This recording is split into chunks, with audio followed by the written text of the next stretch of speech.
회개하는 선지자 받아주신 하나님이란 제목으로 말씀을 나누겠습니다. 혹시 여러분 집에서 소를 키워보신 적 있으십니까? 저는 어릴 적부터 시골에서 자랐기 때문에 소도 키우고 닭도 키우고 오리도 키우고 그렇게 했었습니다. 그 외양간에서 소가 자라나는 모습을 이렇게 보면서 자랐습니다. 소는 덩치는 큰데 겁이 많습니다. 그래서 집에 불이 나서 소를 끌어내리고 하면 소가 불을 너무 무서워하기 때문에 절대 나오려고 하지 않는다고 합니다. 덩치나 작습니까? 사람의 힘으로 도무지 끌어낼 수가 없습니다. 이런 걸 뭐라고 그러죠? 황소고집이라고 합니다.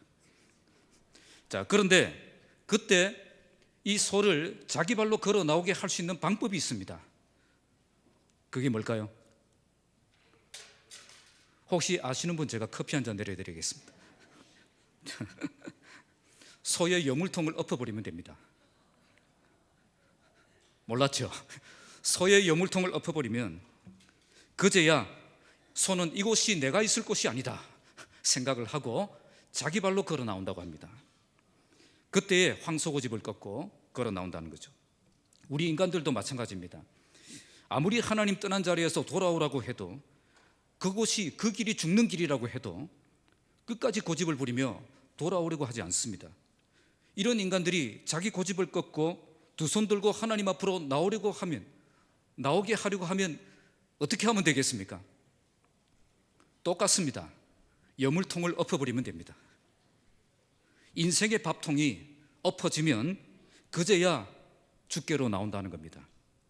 갑자기 큰 사건이 터지고 직장에 문제가 생기고 몸에 질병이 생기면 그제야 인간의 교만이 꺾이고 인간의 고집이 꺾이고 인간의 생각이 달라진다는 겁니다.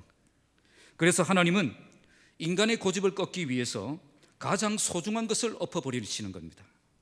이렇게 하지 않으면 절대 인간이 그 황소고집을 꺾지 않는다는 겁니다. 2020년 한 달 동안 우리 4주 동안 요나서를 묵상합니다. 지난번에 살펴본 요나서 1장은 도망가는 선지자를 다시 붙드시는 하나님을 만날 수 있었습니다. 요나는 말씀이 임했을 때 그러나로 응답한 선지자였습니다. 그때 요나가 경험한 것은 불순종할 때 반드시 고난이라는 결과가 뒤따른다는 뼈아픈 경험이었습니다. 요나가 그러나의 선지자였다면 우리 하나님은 그러나의 하나님이 되십니다. 그러나의 하나님이 되신다는 말은 밥통을 엎어버리신다는 뜻입니다. 인생의 밥통을 엎어버리시는 거예요. 왜 그렇게 하십니까? 우리 하나님이 그러나의 하나님이 되시는 이유는 우리를 죽이시려고 그러시는 것이 아니라 우리를 살리시고 바로 잡으시기 위해서 그렇게 하시는 것입니다. 우리로 하여금 영적으로 변화되어서 우리를 새롭게 하셔서 다시 기회를 주시기 위해 그렇게 하시는 것입니다. 그러나 하나님께서 이런 기회를 주신다고 해서 모두 그 기회를 붙잡는 것은 아닙니다. 하나님이 나에게 주신 그 기회를 깨닫고 다시 하나님께로 돌아가기로 결단할 때, 탕자가 내가 아버지께로 돌아가리라 그렇게 결단할 때에 다시 기회가 주어지는 것입니다. 이제 요나는 하나님이 주신 기회를 붙잡을 것인가 말 것인가를 선택해야 합니다. 아버지 집을 떠났던 탕자가 다시 아버지 집으로 돌아가기를 결단한 것처럼 다시 하나님께로 돌아가기로 결단하는 것입니다. 요나는 어떤 결정을 내렸을까요? 오늘 말씀은 요나가 다시 하나님이 주신 그 기회를 붙잡기로 결정했다는 것을 보여줍니다. 이렇게 다시 하나님께로 돌아가 하나님께서 주신 그 기회를 붙잡을 때 우리에게 새로운 삶이 시작되는 것입니다. 우리 하나님은 회개한 종을 받아주시고 다시 기름 부어 사용하기를 원하십니다. 오늘 본문을 통해서 다시 기회를 주시는 그 하나님을 만나시고 새롭게 기름 부음 받아 새로운 삶을 살아가는 저와 여러분 되시기를 주님의 이름으로 축복합니다. 자, 먼저 17절을 말씀을 보시면 하나님께서 요나를 물고기 학교로 보내시는 장면이 나옵니다. 17절을 읽겠습니다. 시작.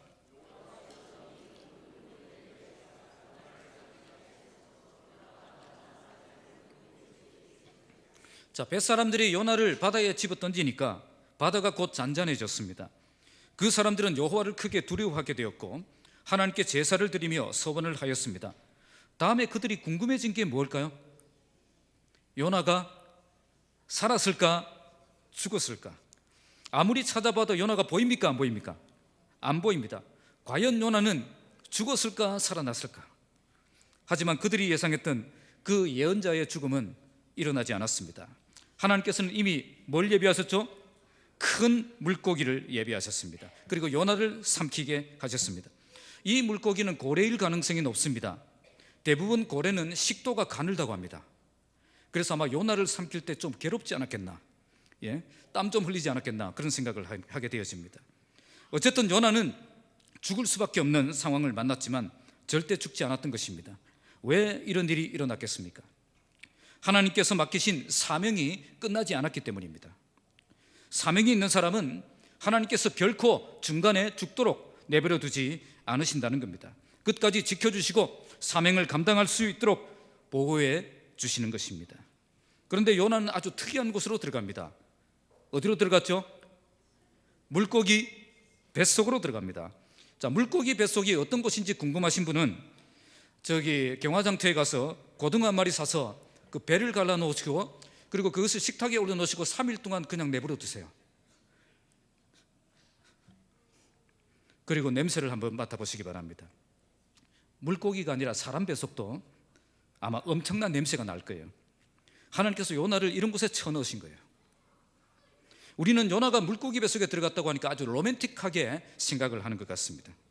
주일학교 학생이 그림을 그리는 것처럼 요나가 아주 물고기 뱃속에서 편안하게 앉아있는 것처럼 그렇게 생각을 하는 것 같습니다. 그러나 물고기 뱃속은 고통스러운 곳입니다. 산소가 많겠습니까? 작겠습니까? 코로나 바이러스는 없을 것 같아요. 역겨운 비린내가 나고 위장이 끊임없이 움직이는 곳입니다. 위장이 가만히 있습니까? 끊임없이 움직입니다. 하나님께서 요나를 이런 고통스러운 곳으로 보내신 것입니다. 왜 이런 곳으로 보내셨을까요? 이런 곳에 들어가야 인간이 비로소 하나님을 향해 나아가기 때문입니다. 그렇습니다. 여기에 들어가야 비로소 내 심령이 새로워져서 하나님을 발견하고 내 죄를 발견하고 내가 어떻게 살아야 되는가를 깨달을 수 있기 때문입니다. 요나가 들어간 물고기 뱃속은 하나님을 만나는 곳이며 은혜를 체험하는 곳이며 눈물과 회개가 있는 곳입니다. 그래서 저는 이곳을 물고기 학교라고 부르고 싶습니다. 광야 학교와도 같은 것입니다. 하나님의 사람이 하나님을 만나 새로워지는 광야 학교와도 같은 것입니다.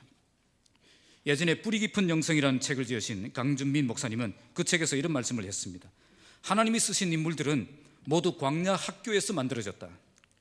왜 하나님께서 자기 사람들을 광야 학교로 보내십니까? 그것은 하나님이 쓰시기에 합당한 그릇으로 만드시기 위해서 그렇게 하시는 겁니다. 광야는 하나님의 사람이 변화되는 곳이기 때문입니다. 때로 우리가 경험하는 광야는 생애 처음으로 경험하는 일들이 많이 일어납니다. 오늘 요나는 인류 최초의 잠수함을 타고 있습니다. 진해는 해군이 많은데 해군이라고 다 잠수함 탈 수 있는 것 아닙니다. 그런데 2800년 전에 요나가 잠수함을 타고 있습니다. 아무도 경험할 수 없는 놀라운 경험을 하는 것입니다. 이처럼 우리가 하나님의 능력과 권세를 경험하는 그 현장은 의외로 그 하나님의 징계를 받을 때 가장 많이 경험합니다. 하나님의 징계 가운데 내 힘으로 도저히 빠져나올 수 없는 그런 극한의 상황을 만나게 되고, 그때 하나님은 기적을 통해 그런 상황에서 빼어내어 주심으로 우리가 하나님의 능력을 경험하게 되는 것입니다. 왜 이렇게 하겠습니까? 이렇게 많은 증거를 보여주셔서라도 우리도 믿고 회개하고 돌아오게 하시기 위해서 그렇게 하시는 겁니다. 인간은 이처럼 강력한 증거를 보여주지 않으면 좀처럼 믿지 않고 회개하지 않고 변화되지 않기 때문입니다. 요나는 이런 강력한 증거들을 통해 하나님을 인정하게 되었고 결국 하나님 앞에 굴복하는 자리로 나가게 되었습니다. 그래서 2장 1절에서 9절까지 보시면 회개하는 선지자의 모습을 볼 수가 있습니다. 1절 말씀 읽겠습니다. 시작. 요나가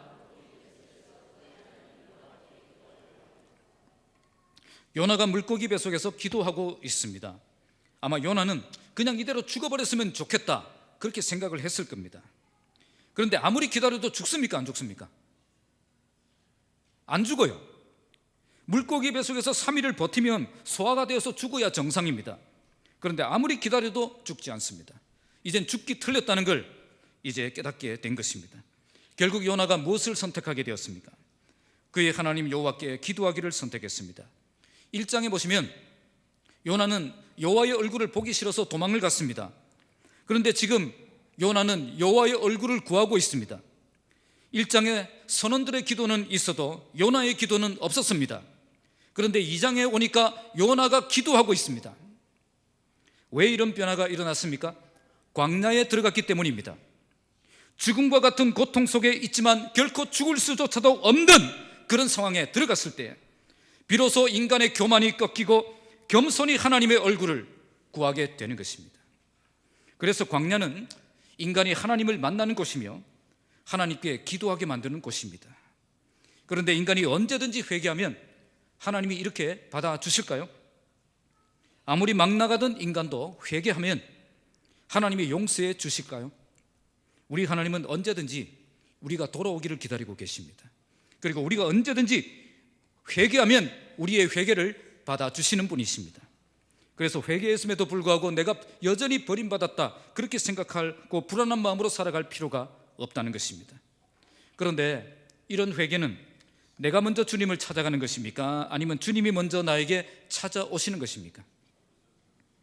대부분 회개는 내가 주님을 찾아가서 나의 죄를 고백하는 것이라고 생각하는 경향이 있습니다. 그러나 회개는 절대 내가 시작하는 것 아닙니다.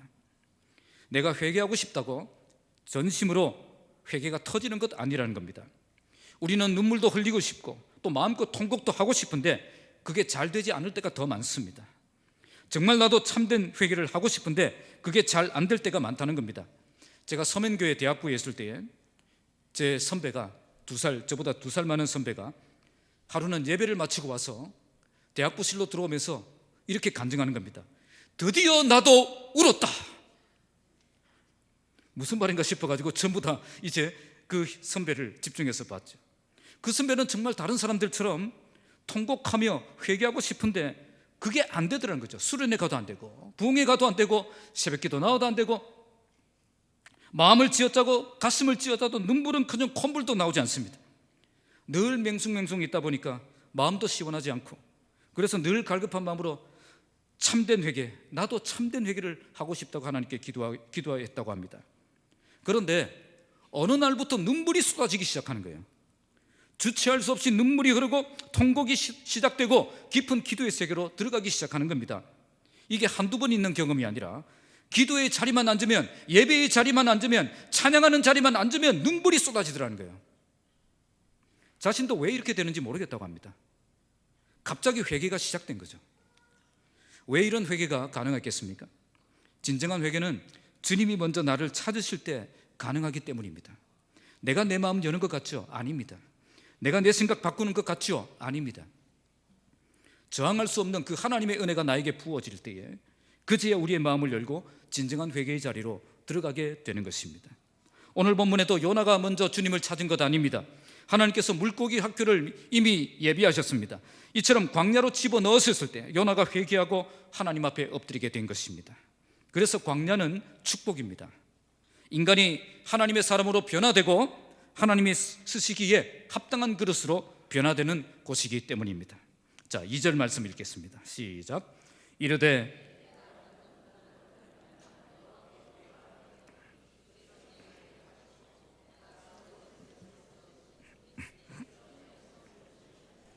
자, 여기 계속 반복되는 단어가 있습니다. 그것은 내가 그리고 주께서입니다. 본문 2절에 보면 내가 어떻게 하니까 주께서 어떻게 하셨다. 그리고 3절에 보니까 주께서 어떻게 하시니까 4절에 내가 어떻게 했다. 그리고 6절에 보니까 내가 어떻게 하고 주께서 어떻게 하고 7절에 보니까 내가 또 주께, 또 마지막 9절에 나는 주께. 그렇게 마치 대화를 하는 것처럼 보이지 않습니까? 내가 어떻게 하니 주께서 어떻게 하셨다. 주께서 나에게 어떻게 하시니 내가 어떻게 되었다. 이런 내용이 반복되고 있습니다. 여기서 우리는 바른 기도의 예를 보게 되어집니다. 바로 기도는 주님과 나만의 만남이며 주님과 나와의 대화이며 교제라는 것을 보여줍니다. 2장에서 요나의 기도를 잘 살펴보면 요나가 물고기 뱃속에서 제발 꺼내 주십시오 라는 그 내용이 전혀 없다는 것을 알게 되었습니다. 지금 요나에게 가장 절실한 기도 제목은 물고기 뱃속에서 빠져나오는 거죠. 그런데 그 내용이 하나도 없다는 거예요. 왜 요나는 가장 절박한 그 기도 제목을 기도하지 않고 있겠습니까? 지금 요나에게는 물고기 뱃속에서 빠져나가는 것이 중요한 문제가 아니었습니다. 가장 중요한 문제는 하나님과 나와의 관계였습니다. 광야 학교에 들어가고 보니, 물고기 뱃속에 들어가고 보니 이 고통을 해결하는 것보다 더 중요한 것이 있다는 것을 발견하게 된 거죠. 바로 철저하게 회개하고 철저하게 하나님의 사람답게 변화되는 것이 있다는 것입니다. 우리의 기도도 그 기도의 목적이 단지 이 고통을 없애는 것에 있으면 안 됩니다. 중요한 것은 이 고통을 해결하는 것이 우선이 아니라 이 고통을 대하는 우리의 자세에 있습니다. 많은 사람들이 고통 때문에 하나님 앞에 나오게 되고 이 고통 해결해 달라고 기도합니다. 그러나 고통이 해결되면 다시 옛 모습으로 돌아가 버리는 경우가 더 많습니다. 왜 이렇게 되었겠습니까? 기도의 목적이 단지 이 고통을 해결하는 것에만 있었기 때문입니다. 정말 중요한 것은 이 고통이 사라지는 것이 아니라 이 고통 속에서 하나님을 만나고 하나님의 은혜를 경험하는 것입니다. 그리고 고통 때문에 그 하나님의 마음을 품게 되고 하나님의 사람으로 세워지는 것이 중요한 것입니다. 우리에게도 나름 많은 그런 고통이 있고 문제들이 있을 것입니다. 하나님께서 요구하시는 것은 이 고통을 대하는 우리의 자세입니다. 고통만을 바라보지 않고 이 고통을 통해 하나님을 만나기를 원하십니다. 상황 때문에 흔들리는 삶을 살지 말고 하나님을 만나 소망을 붙들고 살아가기를 원하십니다. 우리가 정말 기도를 통해 하나님의 임재 앞에 서고 능력의 하나님을 만나게 되면 이 고통이 사라지고 문제가 해결되는 것은 더 이상 중요하지 않습니다. 문제가 더 이상 문제로 보이지 않게 됩니다. 정말 하나님을 만나면 정말 이 문제 무시하고 믿음으로 살아갈 수 있는 그런 사람이 되는 것입니다. 자, 3절 말씀 읽겠습니다. 시작. 주께서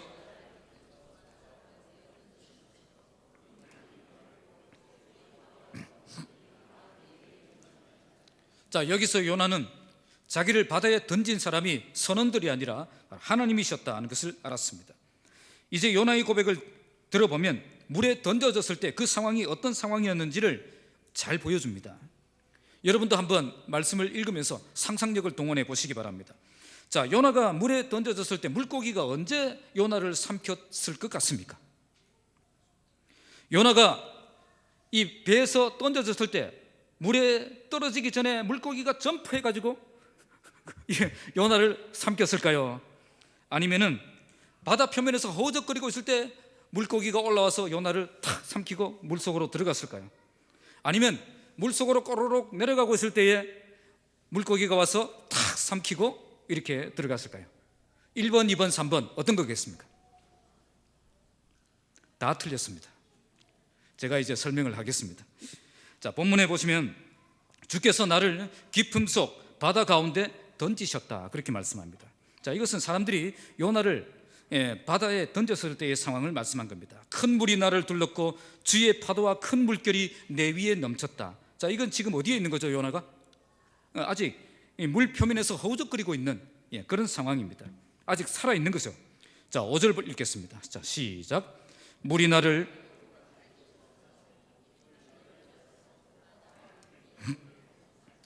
4절을 왜 건너뛰었나 나중에 설명하겠습니다. 자, 여기 물이 나를 영혼까지 둘렀다라고 고백하고 있습니다. 깊음이 나를 에워싸고 심지어 바다풀이 내 머리를 감쌌다. 이런 표현들은 깊은 바다 속으로 빠져들어가고 있는 상황을 묘사한 거죠. 이제 더 이상 어떻게 해볼 수 없는 그런 어둠과 절망 가운데 깊이 빠져들고 있는 그런 상황을 묘사한 것입니다. 자, 6절 읽겠습니다. 시작. 내가 산의 뿌리까지 내려가 싸우며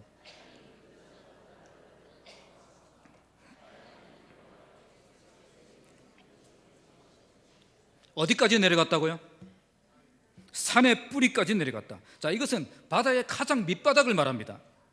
요나는 바다의 가장 밑바닥까지 내려간 거죠. 그리고 땅이 그 빗자루로 나를 오랫도록 막았다. 암초 사이에 몸이 끼어버린 거죠. 자, 이젠 완전히 꼼짝할 수 없는 그런 죽을 수밖에 없는 그런 상황이 된 것입니다. 바로 그때 여호와께서 그의 생명을 구덩이에서 건져주신 거죠. 미역이 내 머리에 감기고 몸이 암초 사이에 끼이고 바다 밑바닥까지 내려가서 땅바닥에 손에 잡히는 그 상태는 도저히 내 능력으로 빠져나올 수 없는 초죽음의 상태를 말합니다. 이런 절망적인 밑바닥 상황 속에서도 하나님은 충분히 건져낼 수 있다는 것을 보여주신 거죠. 지금까지 요나는 계속 내려가고 있었습니다.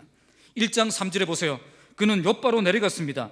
그리고 우리말 성경은 배에 올랐다 되어 있지만 원문은 배로 내려갔다 그렇게 말씀합니다. 그리고 5절에 보니까 또 내려갔습니다. 어디로 내려갔습니까? 배 밑창으로 내려갔습니다. 거기서 뭘 했습니까? 잠을 자고 있었습니다. 그렇게 자고 있으면 그냥 모든 게 잊어지고 편안할 줄 알았죠. 결코 편안할 수 없는 짓을 해놓고 지금 편안하게 누워 잠을 청하고 있었던 거죠. 그런데 어떻게 되었습니까? 하나님은 그 배 밑창보다 더 깊은 바다 속으로 집어넣으신 거죠. 바다도 그냥 바다입니까? 바다 중에 가장 밑바닥까지 들어가게 만드셨습니다. 더 이상 내려갈 곳이 없습니다. 그때 하나님은 물고기 뱃속으로 데려가신 것입니다. 더 이상 내려갈 곳이 없을 정도로 밑바닥까지 내려간 요나를 물고기 학교로 보내셔서 거기서 만나주시고 다시 기도하게 하시고 다시 일어나게 하신 것입니다. 이때 그가 경험한 것이 무엇일까요? 7절 있습니다. 시작. 내 영혼이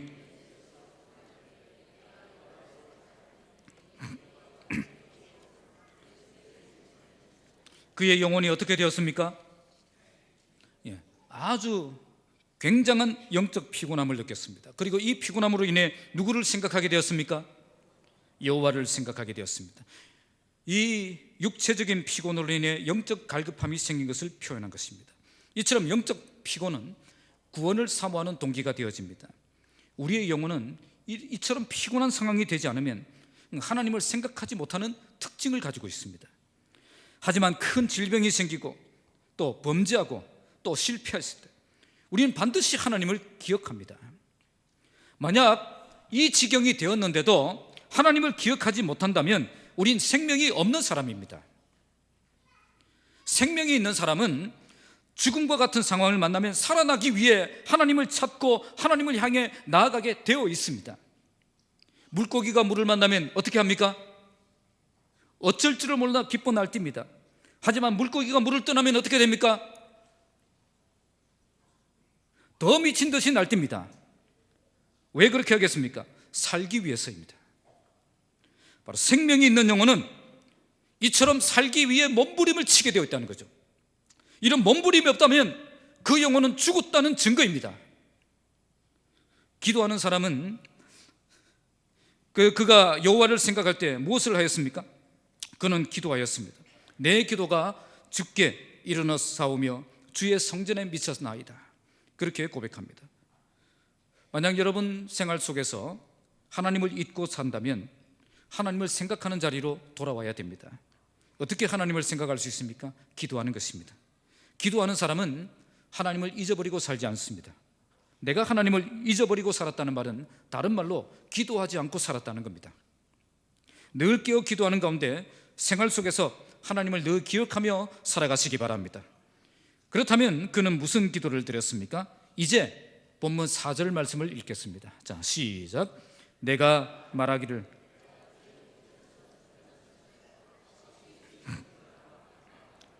내가 주의 목전에서 쫓겨났을지라도 다시 주의 성전을 바라보겠나이다.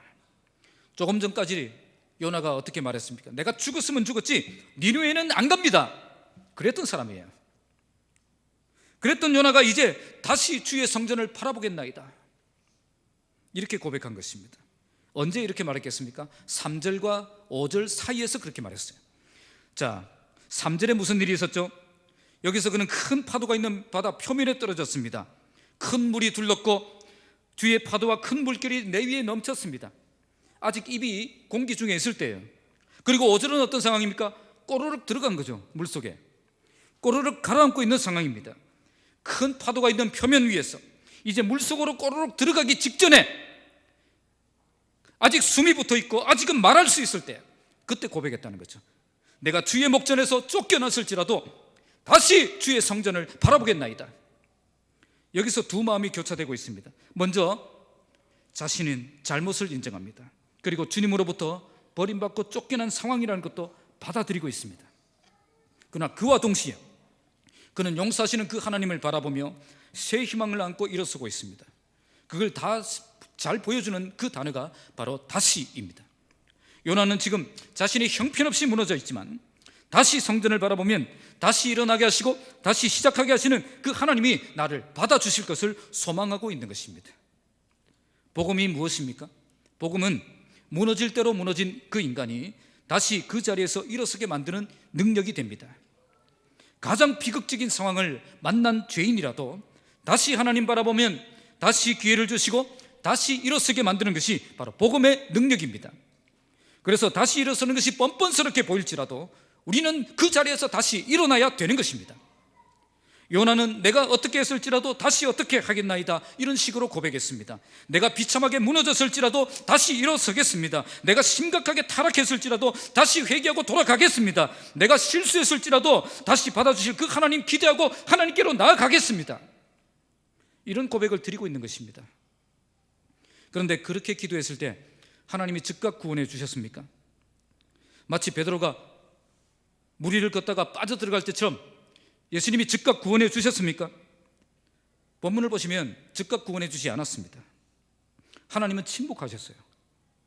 잠시 동안의 침묵이지만 정말 무서운 침묵입니다. 하나님의 침묵은 경험해 보지 못한 사람은 절대로 이해하지 못하는 그런 침묵입니다. 4절에 이런 고백을 했음에도 5절에 어떻게 되고 있습니까? 그는 결국 아무런 응답도 받지 못하고 어떻게 들어가고 있어요? 물속으로 들어가고 있습니다. 그리고 우리 교회에서 종종 점심 메뉴로 나오는 미역과 다시마가 머리를 감싸고 있어요. 허우적거리다 보니까 땅이 손에 잡힙니다.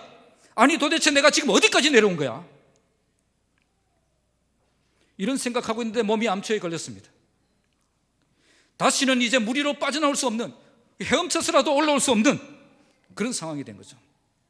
바다 가장 밑바닥에서 바다풀이 머리를 휘감고 있고 몸은 밑바닥까지 내려와서 암초에 걸려 꼼짝도 못하고 있는데 6절을 보시면 그것도 오랫도록 나를 붙들고 있었다, 그렇게 고백합니다. 그때 큰 물고기가 나타난 거예요. 그리고 그를 단숨에 잡아 삼키셨습니다. 이런 숨막히는 상황이 좀 이해가 되십니까? 요나의 기도를 통해 요나가 부르짖을 때 즉각 응답해 주신 것이 아니었다는 거예요.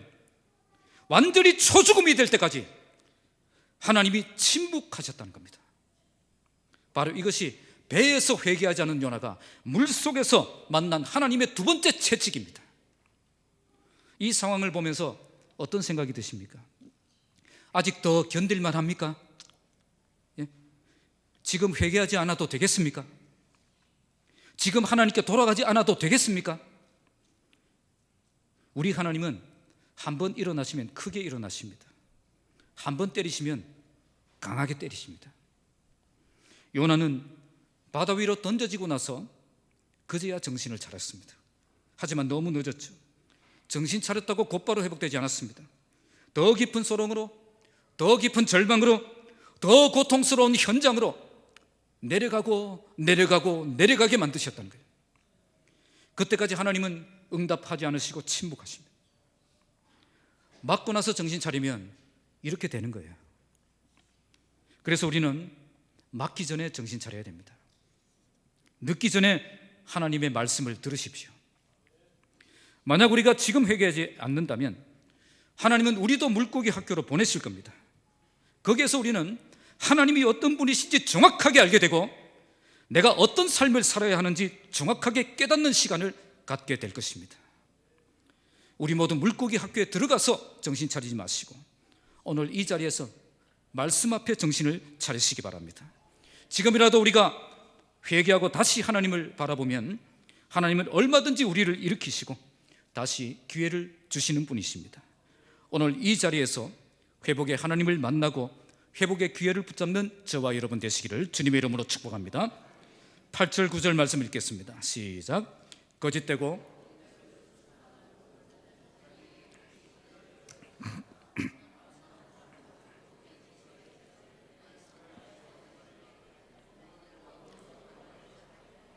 여기서 요나는 새롭게 헌신을 다짐하고 있는 모습을 보게 됩니다. 여기 거짓되고 헛된 것을 숭상하는 자에 대한 해석은 두 가지가 있는데, 하나는 하나님 믿지 않는 이방인을 가리킨다, 아니면 하나는 자기 자신을 가리킨다. 또 두 해석 다 일리가 있습니다. 그런데 이방인을 의미한다라고 하면 갑자기 화제가 이상하게 전환되기 때문에 좀 어색한 해석이 됩니다. 그래서 저는 이 말씀을 자기 자신을 가리킨다라고 해석하는 그 해석을 받아들입니다. 내가 거짓되고 숭상하는 모든 자들처럼 하나님이 나에게 베푸신 그 은혜를 저버리고 살아왔다는 겁니다. 마치 자기가 하나님의 은혜를 버리고 떠난 것이 거짓되고 헛된 것을 숭상하는 우상 숭배와도 같았음을 회개하고 고백하고 있는 것입니다. 그러면서 이제 감사하는 목소리로 주께 제사를 드리며 나의 서원을 주께 갚겠나이다 라고 고백합니다. 이것은 요나가 새 마음을 품고 하나님의 명령에 따라 이제는 헌신하겠다는 고백입니다.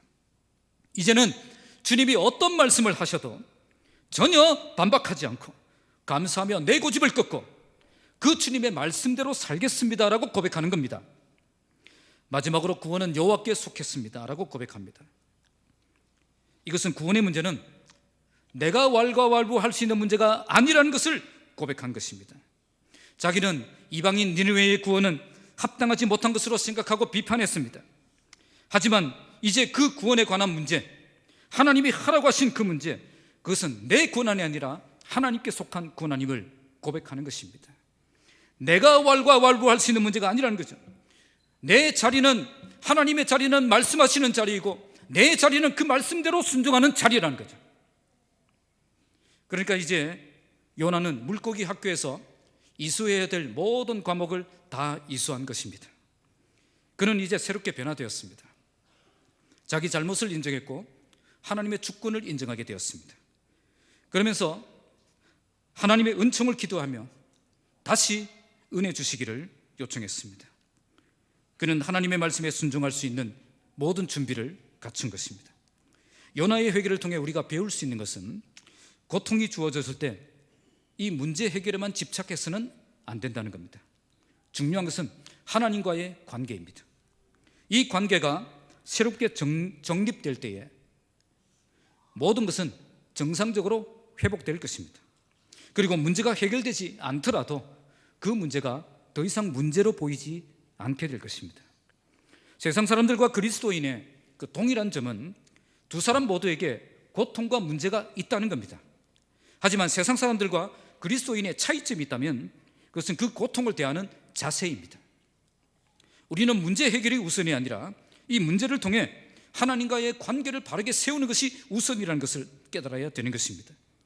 하나님과의 관계가 정상적으로 회복되는 것은 무엇을 의미합니까? 바로 나의 죄를 자백하고 용서받고 하나님의 말씀에 전적으로 복종하는 그 관계를 회복하는 것입니다. 요나는 물고기 학교를 통해서 자신의 죄를 전적으로 고백하는 시간을 가졌고 어떤 말씀이라도 순종할 수 있는 그 자세를 회복하게 되었습니다. 오늘 우리도 문제를 통해 이런 회복의 역사가 일어나기를 바랍니다. 우리는 빨리 이 문제 해결되기를 바라지만 하나님은 관계가 정상화되기를 원하십니다. 참된 회개는 하나님께서 하나님과의 그 관계를 새롭게 하고 그의 말씀에 복종할 준비를 갖추는 것입니다. 이때 다시 기회를 주시는 그 하나님의 은혜가 우리에게 임하는 것입니다. 요나는 자신의 잘못을 인정했고 하나님의 주권을 인정했습니다. 그분의 뜻에 따를 것을 서약했습니다. 그때 다시 기회를 주시는 그 하나님의 은혜가 그에게 주어진 것입니다. 오늘 우리도 문제를 통해 다시 하나님 바라보며 다시 하나님과의 관계를 회복하고 다시 일어서서 복된 삶을 향해 나아가시기를 주님의 이름으로 축복합니다. 자, 마지막 10절 받아주신 하나님에 대해서 말씀을 합니다. 10절 시작.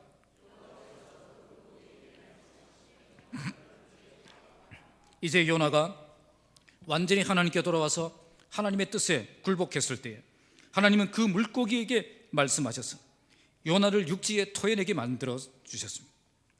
요나는 3일 동안 이 물고기 학교를 통해서 하나님을 만난 것입니다. 지금 요나의 모습은 어떤 모습일 것 같아요? 또 한번 상상력을 동원해 보시기 바랍니다. 회복의 은혜로 기쁨과 감사가 넘치며 또 춤추며 하나님께 예배하고 있었을까요? 저는 다르게 생각합니다. 아마 그는 비린내 나는 이 젖은 옷을 입고 3일 동안 굶은 허기진 배 움켜쥐고 해변으로 겨우 기어 나와서 한동안 멍청하게 누워 있었을 것입니다. 저는 세차장 알바를 한 적이 있습니다. 한 번은 생선 냉동차가 들어왔습니다. 보통은 외부만 세차를 하는데 내부도 세차를 해달라는 거죠. 저는 아직도 그 냄새를 잊을 수가 없습니다. 지금 요나의 모습은 정말 비참한 모습이 아닐 수가 없습니다. 상황은 달라진 것이 하나도 없습니다. 오히려 하나님의 명령을 처음 받았을 때보다 더 형편이 안 좋은 상황입니다. 그런데 달라진 것이 있습니다. 뭐가 달라졌죠? 바로 하나님과의 관계입니다. 하나님 앞에서 더 이상 부끄럽지 않는 관계를 회복한 거죠. 바로 이것이 하나님께서 우리에게 고통을 주시는 목적입니다. 요나는 물고기 뱃속에서 하나님의 말씀에 복종하는 법을 배운 거죠. 이것이 해결되자 그는 물고기 학교를 졸업할 수 있게 되었습니다. 비록 생선 비린내 나는, 생선 비린내 풍기는 졸업장이지만 이제 새로운 마음으로 일어나서 사명의 길로 걸어갈 수 있는 사람이 된 것입니다. 만약 우리에게도 지금 해결되어야 될 그 문제가 있다면 해결되어야 될 그 관계가 있음을 알아야 됩니다. 하나님과 우리와의 관계는 뭐죠? 하나님은 말씀하시는 분이시며 우리는 내 고집 걷고 그 말씀 들어야 하는 그분의 백성입니다. 이 관계가 여전히 무시되고 있다면 우리는 문제는 다시 처음으로 돌아가게 될 것입니다. 다시 물고기 학교로 보내지게 된다는 거예요. 그러나 우리가 정말 하나님께 돌아가서 진심으로 회개하고 하나님과의 관계를 회복하면 하나님이 우리에게도 광야학교 졸업장을 주실 것입니다. 그때 내 힘으로 빠져나올 수 없는 그 깊은 고통에서 건져 주실 것입니다. 물고기 뱃속에서 그때 빠져나오는 겁니다. 이젠 완전히 새로운 사람이 되어서 새로운 마음을 품고 새로운 사명을 감당하는 자리로 들어가게 하실 것입니다. 저는 여러분 모두가 광야학교 졸업장을 따고 거기서 당당하게 나오시길 바랍니다. 하나님의 말씀에 복종하는 법을 배워 삶 속에서 하나님을 인정하는 자가 되시기 바랍니다. 그때 하나님께서는 여러분들에게 다시 기회를 주실 것입니다. 그리고 새롭게 사명에 헌신하도록 만들어 주실 것입니다. 말씀을 맺겠습니다. 우리 아이들이 어릴 때에 저와 함께 사역했던 어떤 부목사님은 딸만 3명 데리고 있는 부목사님이 계셨습니다. 그때 4살이었던 막내딸이 우리 아들이 정말 마음에 들었던 것 같아요. 그래서 우리 아들에게 선물을 줬습니다. 선물을 줬어요. 그런데 문제는 자기 것을 준 것이 아니라 둘째 언니 것을 줬습니다. 우리 아들은 그것이 선물을 받고 기분이 좋아서 그걸 들고 다니면서 행복하게 놀고 있었습니다. 그런데 그 둘째 언니가 그것을 발견했습니다. 아무리 봐도 자기 것 같아요. 저게 아무리 봐도 자기 것 같아요. 그래서 집에 돌아가서 집을 압수수색을 했습니다. 그리고 자기 물건이 없어진 것을 확인하고 증거를 확보해서 우리 아들에게 찾아와서 왜 물건을 훔쳐갔냐 그렇게 추궁했습니다. 우리 아들은 아무리 생각해도 억울하죠. 그래서 쟤가 나에게 준 거라고, 막내가 나에게 준 거라고 그렇게 항변을 했습니다. 그때 작은 언니의 그 매서운 눈빛이 그 막내를 향해 나갔습니다. 결국 그 막내는 궁지에 몰리게 되었습니다. 내 힘으로 도무지 빠져나올 수 없는 함정에 빠진 거죠. 그때 막내가 어떻게 했을까요? 언니 미안해, 언니 미안해 그렇게 했다고 합니다. 아무도 안 웃으시면 저 어떻게 됩니까? 자, 오늘 본문은 황소고집을 꺾지 않는 요나를 위해서 하나님께서 물고기 학교를 통해서 훈련시키고 계신 장면을 보여줍니다. 인생의 밥통을, 인생의 여물통을 엎어버리신 거죠. 내 힘으로 도저히 빠져나올 수 없는 그 바다에 던진 것입니다. 그때 요나의 그 황소고집이 꺾인 거예요. 그때 회개하고 하나님 앞에 엎드리게 된 것입니다. 그래서 하나님은 요나를 깊은 바닷속으로 던지셨고 물고기 학교로 보내신 것입니다.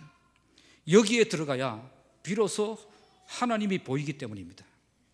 물고기 학교는 인간이 하나님을 만나는 곳이며 은혜를 경험하는 곳이며 눈물과 회개가 있는 곳입니다. 그래서 물고기 학교는 하나님의 사람이 하나님을 만나서 변화되는 곳입니다. 여기에 들어가기 전까지 요나는 계속 내리막길로 내려가고 있었습니다. 성경은 계속해서 그가 내려갔다라고 말씀합니다. 그래서 하나님은 더 깊은 바닷속으로 던져버리신 거죠. 더 이상 내려갈 곳이 없는 밑바닥까지 내려가게 만드신 뒤에 물고기 학교로 들어가게 하셔서 거기서 다시 만나주시고 다시 일어서게 하신 것입니다. 우리도 계속 내리막길을 내려가고 있다면 하나님은 반드시 더 깊은 바다로 던져버리실 겁니다. 왜 그렇게 하실까요? 우리 죽이시려고요? 아닙니다. 여기에 들어가야 정신을 차리고 하나님을 바라보기 때문입니다. 여기서 하나님을 바라보면 용서하시고 받아주시고 다시 일으켜서 사용하시기 위해 여기로 보내시는 겁니다. 그래서 지금 우리가 물고기 학교에 있다면 그건 우리 하나님이 다시 기회를 주신 겁니다. 아직 죽이지 않으시고 살려놓으셨다면 아직 회복의 기회가 있다는 겁니다. 답답하고 숨이 막히고 죽을 것만 같은 그 고통 가운데 있어도 여기서 다시 우리가 하나님 바라보면 다시 기회를 주시고 다시 일어나게 해주신다는 겁니다. 오늘 우리 모두 그 하나님을 새롭게 만나시기 바랍니다. 하나님이 기회를 주실 때 그 기회에 붙잡으시기 바랍니다. 이렇게 다시 하나님께로 돌아가 하나님이 주신 그 기회를 붙잡을 때 우리에게 새로운 삶이 시작될 것입니다. 이젠 정말 하나님을 인정하며 말씀에 복종하는 참된 하나님의 사람으로 세워지게 될 것입니다.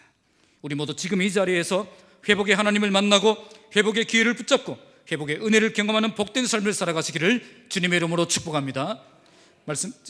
기도하겠습니다.